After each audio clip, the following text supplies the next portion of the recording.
हमें कुछ चीज़ें ध्यान रखनी पड़ेगी। ये कोई सा भी क्वाड्रिलेटरल हो, भले वो पैराग्राम हो, कुछ भी हो, उसके सारे के सारे एंगल्स का सम, ये इंटीरियर एंगल्स का सम कितना रहेगा? 360 डिग्री रहेगा। इसका इसका इसका, ये एंगल ए है, ये एंगल ए, ये बी, ये सी, ये डी, हमेशा ए बी सी डी इस तरीके से चलेगा। और ये जो होते हैं, ये क्या होते हैं? इसके डायगोनल्स। ये जो होते हैं बीच में से लाइन मिलती है, इसको हम, ये जो लाइन मिलती है क्वाड्रिलेटरल में, इसको हम डायगोनल कहते हैं। जैसे कि ए सी और बी डी ये डायगोनल है, और ये कहाँ पर कट रहे हैं? इंटरसेक्ट हो रहे हैं। ये बाइसेक्ट नहीं कहा है मैंने, इंटरसेक्ट हो रहे हैं। तो ये क्या है? ये पॉइंट ऑफ इंटरसेक्शन है। ठीक है, प्रोग्राम होता है ये टाइप, ये क्वाड्रिलेटरल ही होता है। क्वाड्रिलेटरल का एक टाइप है, उसको कहते हैं पैरेललोग्राम। पैरेललोग्राम के अंदर क्या होता है? पहली चीज़, सबसे पहली चीज़ हमको प्रूव करनी होती है, वो ये प्रूव करनी होती है कि हमेशा, जैसे उसने कह दिया कि prove that it is a parallelogram, तो हमको प्रूव ये करना होता है फर्स्ट कि अपोजिट साइड्स पैरेलल।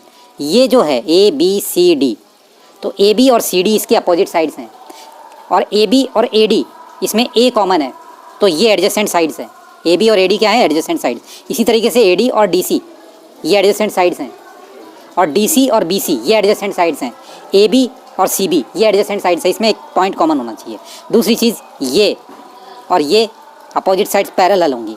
तो हमें जब भी किसी को पैरेललोग्राम प्रूव करना है क्वाड्रिलेटरल को, तो क्वाड्रिलेटरल के अंदर क्या होना चाहिए? अपोजिट साइड्स पैरेलल होनी चाहिए। ये ढूंढेंगे। तो ये किस तरीके से ढूंढ सकते हैं अपन? इन इंटीरियर एंगल्स का सम। इंटीरियर एंगल्स का सम क्या हो? इन इंटीरियर एंगल्स का सम 180 डिग्री हो।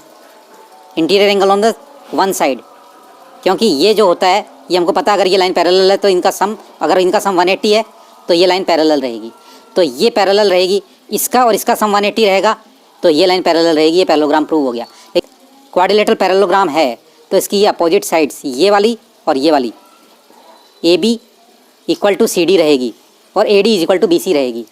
और अगर किसी की अपोजिट साइड से अगर इक्वल होती है तो वो पैरेललोग्राम होगा, वो क्वाड्रिलेटरल। और दूसरी चीज़ और बताई थी मैंने कि अपोजिट एंगल्स, पैरेललोग्राम के अपोजिट एंगल्स, ये A is equal to C और B is equal to D रहेगा। ये चीज़ भी मैंने बताई थी। और अगर किसी क्वाड्रिलेटरल के अपोजिट एंगल्स अगर इक्वल हैं तो वो पैरेललोग्राम रहेगा, और अगर पैरेललोग्राम है तो उसके अपोजिट एंगल से इक्वल रहेंगे। ऑरिजिनल हैं वो एक दूसरे को क्या करेंगे? बाइसेक्ट करेंगे। बाइसेक्ट का मतलब क्या होता है? यानी ये पार्ट, ये वाला पार्ट ओ ए और ओ सी इक्वल रहेगा, इसी तरीके से ओ बी और ओ डी इक्वल रहेगा। बाइसेक्ट का मतलब ये होता है।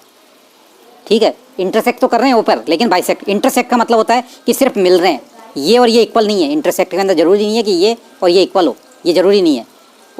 ये और ये इक्वल हो, ये जरूरी नहीं है इंटरसेक्ट में, लेकिन बाइसेक्ट के अंदर जरूरी होता है कि ये चीज़ और ये पार्ट। अगर पैरेललोग्राम है तो उसके डायगोनल बाइसेक्ट करेंगे, और अगर किसी क्वाड्रिलेटरल के डायगोनल बाइसेक्ट कर रहे हैं तो वो क्या होगा? पैरेललोग्राम होगा। जैसे ये पैरेललोग्राम है ए बी सी डी, तो इसके जो कोई सा भी एक पेयर ए बी और डी सी इक्वल रहेगा और पैरेलल भी रहेगा। Equal A B equal to D C और A B parallel to D C. अगर ये एक पेयर भी अगर इक्वल और पैरेलल है तो ये पैरेललोग्राम प्रूव हो गया। अब इसके लिए इसको ढूंढने की जरूरत नहीं है, ये चीज़ ध्यान में रखना है। ट्राइंगल्स के जो थ्योरम फॉर्मूले हैं वो S S S, S A और ए एस और आर एच एस, ये एज इट इज़ ढूंढने पड़ेंगे अपने को अगर कोई ट्राइंगल अगर कॉन्ग्रेंट प्रूव करना है तो। कोई क्वाड्रिलेटरल है, उसके जो एंगल्स हैं वो 3, 5, 9 और 13 के रेशियो में है, तो हम इसको क्या मान लेंगे? 3x + 5x + 9x + 13x, ये और इनका सबका 360 के बराबर होगा। इन सबको ऐड किया तो ये 36, तो ये जो रहेगा ये 30x हो जाएगा इज इक्वल टू 360। तो ये जो है x is equal to 360 upon 30, तो ये 12 आ गया, तो x इज इक्वल टू 12 आ गया, तो 3x is equal to 3 into 12, 36 degree का हो गया एक एंगल, और एक 5 into x is equal to यानी 5 इंटू 12 60 डिग्री का हो गया आएगा। और अगर हम इनको जोड़ेंगे तो सबका सम कितना आ जाएगा? 360। ये चेक कर लेना, तो ये सम इस तरीके से हो जाएगा। हेलो, अब ये जैसे कोई रेक्टेंगल है, तो रेक्टेंगल प्रूव करने के लिए क्या होता है? रेक्टेंगल प्रूव करने के लिए सिर्फ एक ही चीज़ होती है कि वो पैरेललोग्राम होना चाहिए। पैरेललोग्राम की सारी शर्तें होनी चाहिए। पैरेललोग्राम की क्या शर्तें होती है? अपोजिट साइड्स आर इक्वल, जो थ्योरम में अपन ने पढ़ा था, opposite angles are equal, parallelogram की शर्त है। लेकिन इसकी एक एडिशनल शर्त है जिसके कारण ये रेक्टेंगल हो जाता है। वो शर्त क्या है कि इसका कोई सा भी एक एंगल 90 डिग्री होना जरूरी है। पैरेललोग्राम प्लस ये वन एंगल 90 डिग्री। पैरेललोग्राम की जितनी भी शर्त मैंने बताई, शर्त और है, पैरेललोग्राम की सारी शर्तें होनी चाहिए। पैरेललोग्राम की सारी शर्तें बताई। अपोजिट एंगल्स इक्वल होते हैं, diagonal bisect each other, opposite sides parallel होंगी, और एक पेयर अगर इक्वल और पैरेलल है तो भी पैरेललोग्राम होगा, ठीक है। और अपोजिट साइड्स इक्वल है तो भी पैरेललोग्राम होगा, अपोजिट साइड्स पैरेलल है तो भी पैरेललोग्राम होगा, इक्वल है अपोजिट सारी साइड्स, जैसे ये साइड इसके इक्वल और ये साइड अगर इसके इक्वल है तो भी ये पैरेललोग्राम होगा। तो पैरेललोग्राम अपोजिट साइड्स पैरेलल हो सकती है, इक्वल हो सकती है, अपोजिट एंगल्स इक्वल हो सकते हैं। तो पहली चीज़ तो पैरेललोग्राम प्रूव कर दो, फिर एक एंगल 90 डिग्री का प्रूव कर दो बस।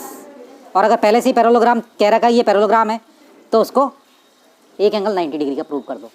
तो question if the diagonals of parallelogram, तो यानी इसने पैरेललोग्राम तो पहले से ही दे दिया, अब हमको हमारे लिए क्या बचेगा, are equal then show that it is a rectangle. ये the diagonals of a parallelogram are equal, parallelogram तो दे ही दिया, डायगोनल कह रहा है कि इक्वल है, तो हमें रास्ता किसका निकालना है डायगोनल से, कि एंगल 90 डिग्री का होना चाहिए, ये चीज़ निकालना पड़ेगा। ये एक पैरेललोग्राम है, क्योंकि हमको इसको रेक्टेंगल प्रूव करना है तो हमने रेक्टेंगल ही बना लिया।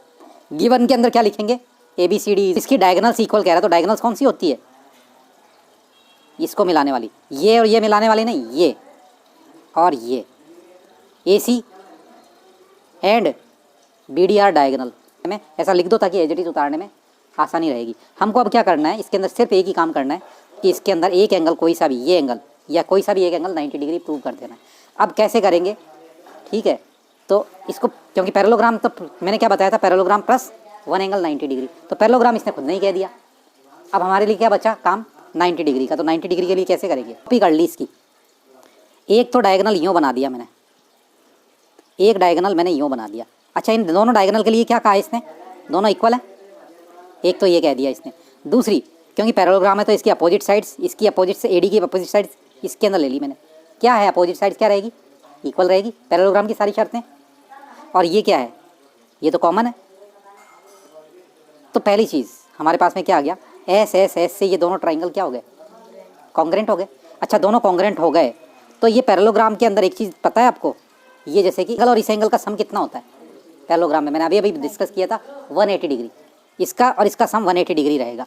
अच्छा, और ये दोनों एंगल, क्योंकि ये तो हमने ट्राइंगल को कॉन्ग्रेंट प्रूव कर दिया, तो ये वाला एंगल और ये वाला एंगल क्या हो जाएगा, बाई CP/CT से कॉन्ग्रेंट हो जाएगा, angle D equal to angle C हो जाएगा। तो अब इसको लिखेंगे कैसे, पहले सबसे पहले क्या करेंगे, in triangle ADC and BCD मुझे सिर्फ ये प्रूव करना है, angle D equal to 90 degree of parallelogram ABCD। ABCD parallelogram का angle D equal to 90 degree prove करते ही ये क्या बन जाएगा, रेक्टेंगल बन जाएगा। इन तो अब मैं प्रूफ के अंदर क्या लिखूंगा, सिंपल सी ADC और BCD। अब देख लो, AD is equal to BC, ये AD is equal to BC, opposite sides of parallelogram लिख दो यहाँ पर, ये शर्त इसमें लागू हो जाएगी। दूसरी, DC is equal to CD, क्यों है ये दिख रहा है, कॉमन है, DC is equal to CD, common लिख दो, इसके अंदर रीजन जरूर लिखना पड़ेगा। और फिर क्या है, AC is equal to BD, ये तो कह रहा है खुद ही, AC is equal to BD given है, ये गिवन लिखो। अब क्या हो गया, इससे ADC और BCD क्या हो गए, कॉन्ग्रेंट हो गए। By SSS rule triangle ADC congruent to triangle BCD, ये हो गया। So angle D is equal to angle C क्या हो जाएगा, बाई CP/CT। इन दोनों ट्राइंगल्स के अंदर ये एंगल D और C बाई CP/CT इक्वल हो गया, पार्ट ऑफ कॉन्ग्रेंट ट्राइंगल्स, इससे ये हो गया इक्वल हो गया। लेकिन मैंने एक चीज़ और बताई थी, पैरेललोग्राम के अंदर एडजेसेंट एंगल्स का सम कितना होता है, इसको एडजेसेंट एंगल्स नहीं है, 180 डिग्री रहेगा, तो angle D plus angle C is equal to 180 degree रहेगा। लेकिन मैंने क्या बताया था, C और D इक्वल है, C की जगह D लिख दूँ मैं, तो angle D is equal to 180 degree, तो 2 angle D is equal to 180 degree, तो angle D is equal to 180 degree upon 2 is equal to 90 degree. तो मैंने एक एंगल 90 डिग्री का प्रूव कर दिया पैरेललोग्राम का। In parallelogram ABCD angle D is equal to 90 degree, so quadrilateral ABCD is a rectangle, ये हमने प्रूव कर दिया, खत्म बात। स्क्वायर के लिए कोई भी एक चीज़ ध्यान में रखना, स्क्वायर के लिए क्या होता है कि अगर वो दे रखा है कि पैरेललोग्राम होता है और प्लस 90 डिग्री की शर्त जुड़ गई कि एक एंगल 90 डिग्री का, वन एंगल 90 डिग्री, तो यहाँ तक ये क्या बनेगा, रेक्टेंगल। तो यानी ये रेक्टेंगल बन गया। लेकिन रेक्टेंगल की शर्त के साथ में एक चीज़ और जुड़ गई कि ऑल साइड्स इक्वल, तो ये क्या हो जाएगा, स्क्वायर हो जाएगा। अच्छा, स्क्वायर को अपन रोम्बस भी कह सकते हैं।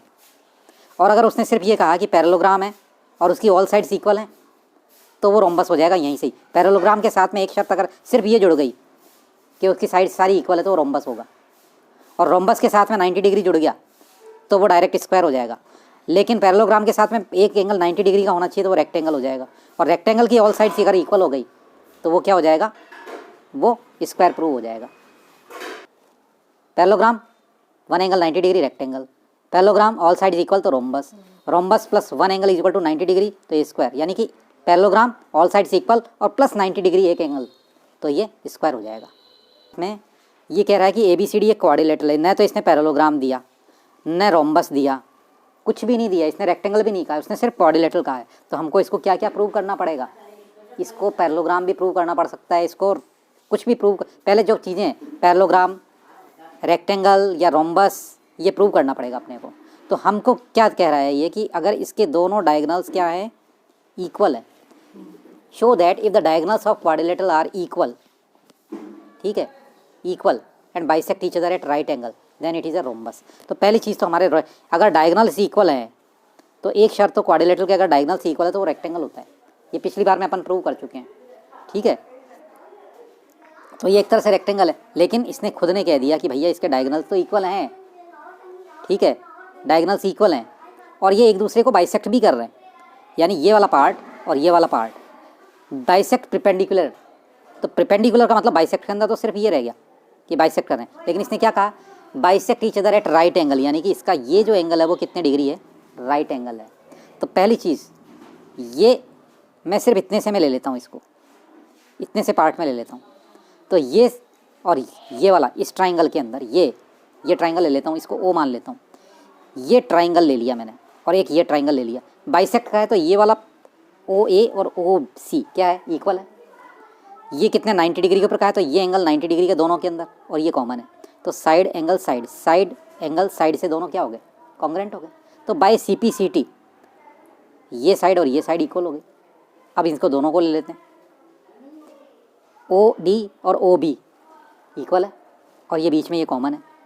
अगर वो पहले से कह देता कि ये कुछ और है, रेक्टेंगल है, तो इतनी दिक्कत नहीं होती, लेकिन रेक्टेंगल नहीं का है, इसलिए अब सारा काम अपने को ही करना पड़ेगा इसको। तो ये क्या है, ये और ये इक्वल है, ये 90 डिग्री है, ये कॉमन है, तो साइड एंगल साइड से क्या हो जाएगा, ये दोनों भी इक्वल, और by CPCT DC is equal to BC हो गया। अब इसको और इसको ले लेते हैं, तो इसके अंदर ये वाला इसके बराबर है, ये कॉमन है और ये 90 डिग्री का, ये 90 डिग्री का, तो ये वाली साइड और ये वाली साइड इक्वल हो गई, यानी सारी साइड्स इक्वल प्रूव कर दी। तो ये अभी तक क्या प्रूव हुआ, सब जब सारी साइड इक्वल होती है सिर्फ रोम्बस प्रूव हुआ है। ये all sides equal in quadrilateral, all sides equal, it is a rhombus, सिर्फ रोम्बस हुआ है। लेकिन हमको स्क्वायर प्रूव करने के लिए क्या बताया मैंने, रोम्बस के बाद में एक एंगल 90 डिग्री का प्रूव करना पड़ेगा। तो अब रोम्बस प्रूव करने के बाद में हमको क्या करना है, इसने क्या कहा है कि इसके डायगोनल क्या है, इक्वल है। तो रोम्बस तो प्रूव हो गया, रोम्बस क्या होता है, पैरेललोग्राम ही होता है। तो रोम्बस प्रूव हो गया और इसका एक एंगल 90 डिग्री प्रूव करना है। तो पहली चीज़ ये वाला इसके बराबर, क्योंकि सारी साइड इक्वल है तो ये तो इसके बराबर होगी, ये कॉमन है और डायगोनल्स इक्वल है, तो ये एंगल और ये एंगल क्या है, दोनों भी CPCT से इक्वल हो जाएंगे और इन दोनों का सम कितना रहेगा 180, क्योंकि सारी साइड अगर इक्वल है तो रोम्बस है और रोम्बस के एडजेसेंट एंगल्स का सम 180 होता है, तो एक एंगल कितने का हो जाएगा 90 डिग्री। ये इस तरीके से प्रूव हो गया, ठीक है। अब इसको सॉल्व करते हैं, कैसे करेंगे।